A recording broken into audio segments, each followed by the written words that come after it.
Hello student, welcome to my YouTube channel Nidan academy by SK sir. कैसे हैं आप सभी लोग। जैसा कि आप लोगों को पता है कि यहाँ एक नई सीरीज चल रही है। आज हम लोग क्लास 8 की बुक पढ़ेंगे। बुक का नाम है इंग्लिश रीडर और इसका लेसन 1 है। लेसन का नाम है अनदर चांस। ये एक पोयम है छोटी सी, और इसके बारे में हम लोग जानेंगे समझेंगे। पोयम है, भावात्मक होगी। इसका अर्थ समझने में थोड़ी कठिनाई हो सकती है आप लोगों को, बट बहुत अच्छे से समझाएंगे। सब कुछ समझ में ज़रूर आएगा। समझ में ना आए, एक बार दो बार वीडियो ज़रूर देखो, ज़रूर समझ में आएगा। परेशान नहीं होना। अगर कोई समस्या हो तो कमेंट करके पूछ सकते हो। चलिए शुरू किया जाए। पोयम का क्या नाम है? Another chance. अनदर मीन्स एक और चांस मीन्स मौका। ठीक, एक और मौका। यानी कि हम लोग पछताते रहते हैं ना कि काश एक मौका मिल जाए तो मैं इस क्लास में इतने नंबर ले आता, कल क्लास में काश मैं ये कर लेता वो कर लेता। इस बारे में ये पोयम दी गई है। चलिए देखते हैं, पोयम की लाइनें शुरू करते हैं। क्या है समझने का प्रयास कीजिएगा, बहुत ध्यान से देखिएगा। कह रहा है, how often we wish for another chance to make a fresh beginning, a chance to blot out our mistakes and change failure into winnings। चलिए देखते हैं इसका अर्थ। कवि क्या कह रहा है? कवि कह रहा है, हाउ ऑफन कितनी बार, वी विश हम इच्छा करते हैं, फॉर अनदर चांस एक और मौके की। अर्थात कवि कहता है कि कितनी बार इच्छा करते हैं एक और मौके की। चांस मीन्स मौका। फिर से देख लीजिए, कितनी बार हम इच्छा करते हैं, विश माने होती इच्छा, एक और मौके की। To make a fresh beginning. Fresh means नई और बिगिनिंग मीन्स शुरुआत। एक नई शुरुआत करने की। A chance to blot out our mistakes. एक मौका। अ चांस मीन्स एक मौका। To blot out our mistakes अपनी गलतियों को मिटाने का। अपनी गलतियों को मिटाने का। And change failure into winnings और अपनी असफलता को जीत में बदलने का। फेल्योर मीन्स असफलता, टू विनिंग मीन्स जीत। विन माने होता है जीतना। आई होप ये 4 लाइनें समझ में आई होंगी। इसका अर्थ एक बार फिर से हम समझा देते हैं। How often we wish for another chance to make a fresh beginning, a chance to blot out our mistakes and change failure into winnings। कवि कह रहा है कि कितनी बार हम इच्छा जताते हैं एक और मौके की, एक नई शुरुआत करने की, एक मौका अपनी गलतियों को मिटाने का और अपनी असफलता को जीत में बदलने का। आई होप ये पैराग्राफ आप लोगों को समझ में आ गया होगा। हम नेक्स्ट पैराग्राफ पे चलते हैं। नेक्स्ट क्या कह रहा है? देखिए, ये पोयम है, इसका जो हम अर्थ बताएंगे कुछ अपनी तरफ से बोलना पड़ेगा। इसमें नीचे वाली लाइन का अर्थ शायद ऊपर बताना पड़े, ऊपर वाली का शायद नीचे अर्थ आए, कि ये पोयम है, पद्य है ये। चलिए आप लोग ज़रूर समझने का प्रयास करेंगे। ना समझ में आए तो पूछिएगा ज़रूर। नेक्स्ट लाइन देखते हैं। It does not take a new day. New day means नया दिन होता है, ठीक है। To make a brand new start. It only takes a deep desire to try with all our heart इसका अर्थ भी समझने का प्रयास करते हैं। It does not to take a new day to make a brand new start, मतलब नई शुरुआत। ठीक है, इसका अर्थ क्या होगा? एक बिल्कुल नई शुरुआत करने के लिए नए दिन की आवश्यकता नहीं होती। कह रहे it does not take a new day, नए दिन की आवश्यकता नहीं होती to make a brand new start, एक नई शुरुआत करने के लिए। तो इसका अर्थ होगा एक नई शुरुआत करने के लिए नए दिन की आवश्यकता नहीं होती। यानी कि हम नई शुरुआत कभी भी शुरू कर सकते, कोई भी काम। जैसे हम कहते हैं नहीं कल से ये काम शुरू करेंगे, तो नया दिन नहीं चाहिए हमें, हम आज ही उस काम को शुरू कर सकते हैं। इन लाइनों का मतलब ये है, समझ में आया? एक बिल्कुल नई शुरुआत करने के लिए एक नए दिन की आवश्यकता नहीं होती। It only takes a deep desire, हमें सिर्फ एक गहरी या तीव्र इच्छा की आवश्यकता होती है। डीप डिज़ायर मीन्स तीव्र इच्छा की आवश्यकता होती। टू ट्राई विथ ऑल और हार्ट्स, फिर से पूरे दिल से प्रयास करने की। बात समझ में आया होगा? टू ट्राई विथ ऑल और हार्ट्स मतलब दिल से, फिर से दिल से प्रयास करने की। इन लाइनों का अर्थ हम फिर से समझेंगे। कह रहा है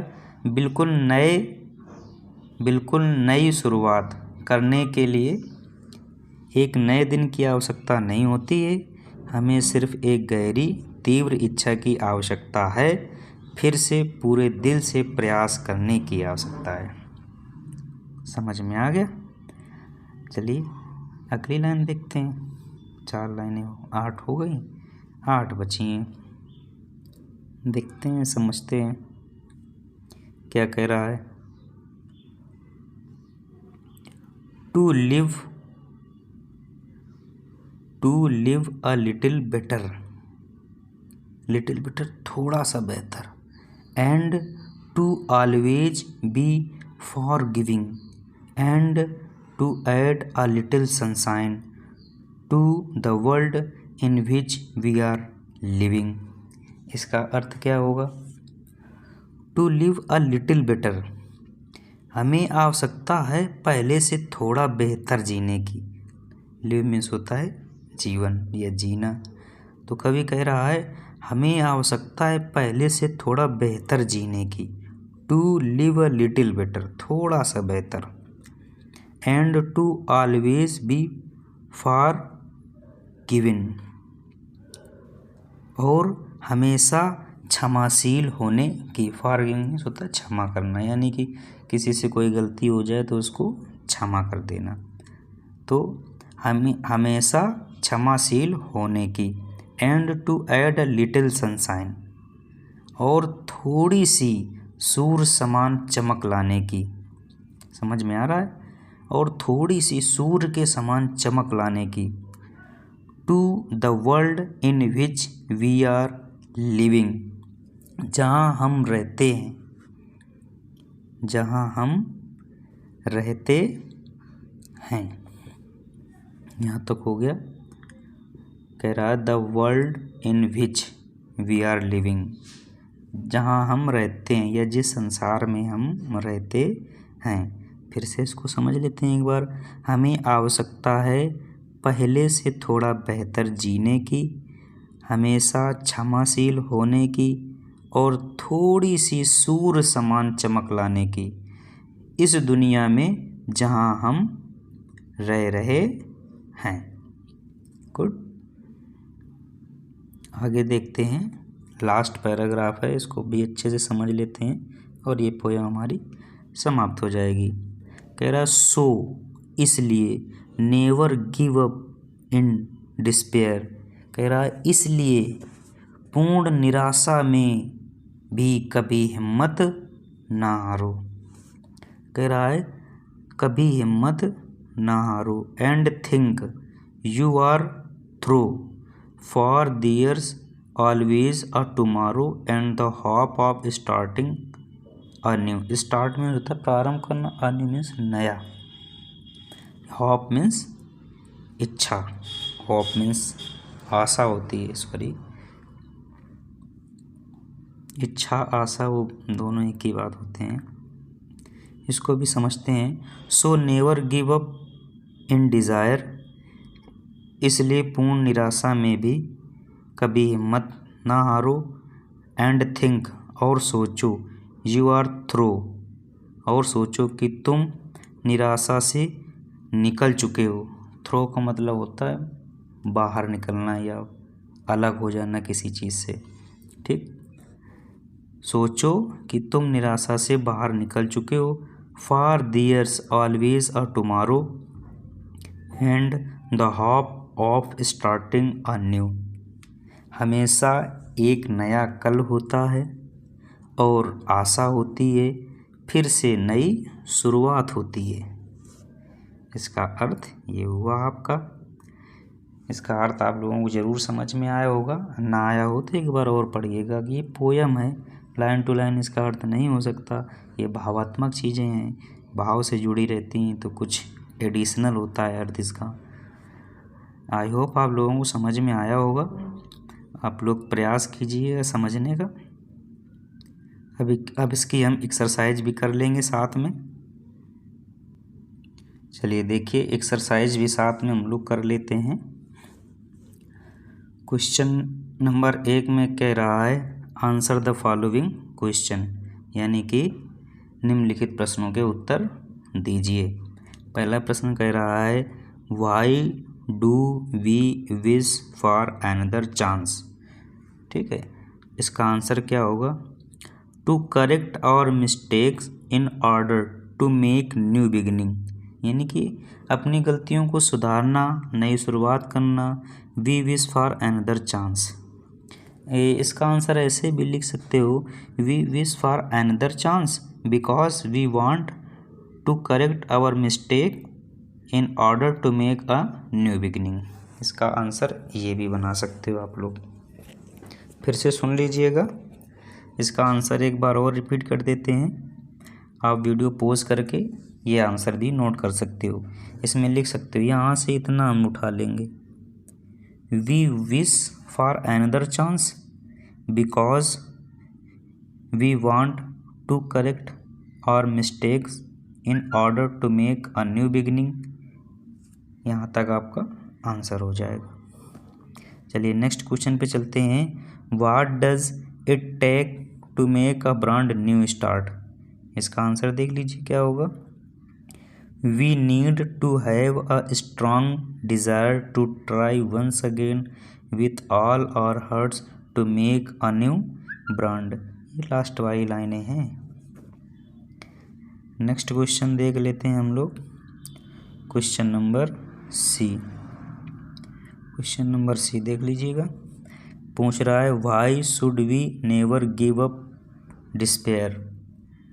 गिव अप मीन्स होता है त्यागना, ठीक है। इसका आंसर क्या होगा? We should never give up despair because there is always a hope to start everything afresh and there is a new tomorrow. इसका आंसर आपका ये हो जाएगा। नेक्स्ट क्वेश्चन है आपका D. What lesson do we learn from the poem, यानी कि इस पोएम से हमें क्या सीख मिली है, इसमें देख लेते हैं। Although we commit mistakes and face failure there is always a hope for a next chance in our lives.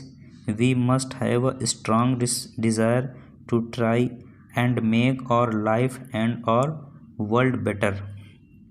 ज़्यादा बड़े आंसर भी नहीं दिए हमने, छोटे छोटे आंसर हैं, आप लोग आसानी से इनको कर सकते हैं। चलिए नेक्स्ट क्वेश्चन देखते हैं क्या है। सॉरी, पेज नेक्स्ट चलेंगे हम। नेक्स्ट पेज में देखिए क्या दिया गया है आप लोगों को। ये मैचिंग वर्ड हैं, मिलान करना है इनका।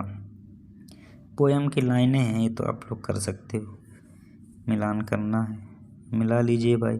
अ चांस टू ब्लॉट आउट, कहाँ मिली थी? ब्लॉट आउट के साथ था और मिस्टेक्स, इसको इससे मिला देंगे। It only takes a deep desire, किससे मिलाएंगे इसको?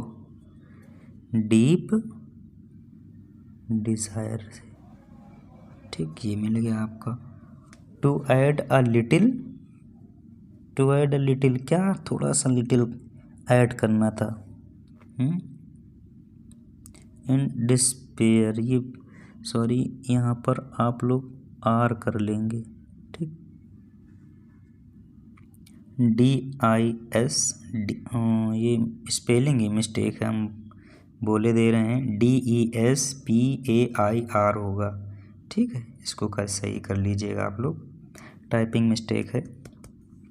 एंड लास्ट बचा so never give up. Sit sit sit sit sit sit, 1 minute, 1 minute, 1 minute, 1 minute something, फिर से देख लेते हैं इसको, समझ लीजिएगा। देखिए, इसको हम मिला देंगे इससे। ठीक है, सो नेवर गिव अप, इसको इससे मिला देंगे। It only takes, it only takes a deep desire. ये पोएम की लाइनें हैं, आप लोग देख लीजिएगा। इसको इससे मिला देंगे, ये आपकी मैचिंग हो गई। अब इसके बाद हम लोग आगे चलते हैं। ये वर्ल्ड पावर है। क्या पूछा था? Read the poem and right the antonym of the following words. Antonym थे, ये हमने लिख दिए। सक्सेस का फेल्योर होता है, ओल्ड का न्यू हो जाएगा, स्लो का डीप हो जाएगा, नेवर का ऑलवेज हो जाएगा, एंड का बिगिनिंग हो जाएगा, और डिस्पेयर का हॉप हो जाएगा। ठीक, तो ये पूरी एक्सरसाइज भी आपकी यहीं पर हमने कंप्लीट कर दी है। आप लोग अच्छे से देख लीजिएगा, समझ लीजिएगा। अगर ना समझ में आए हो कुछ तो कमेंट बॉक्स में पूछ सकते हो। इतना तुम्हारा हो गया, ये पहला लेसन कंप्लीट। चैनल को लाइक कीजिए, सब्सक्राइब कीजिए और अपने दोस्तों के साथ शेयर कीजिए, ताकि ये परिवार और बड़ा हो जाए और पढ़ने में खूब मज़ा आए। अच्छे से ज़रूर पढ़िएगा, सबको जोड़िएगा, चैनल सब्सक्राइब ज़रूर करिए। धन्यवाद।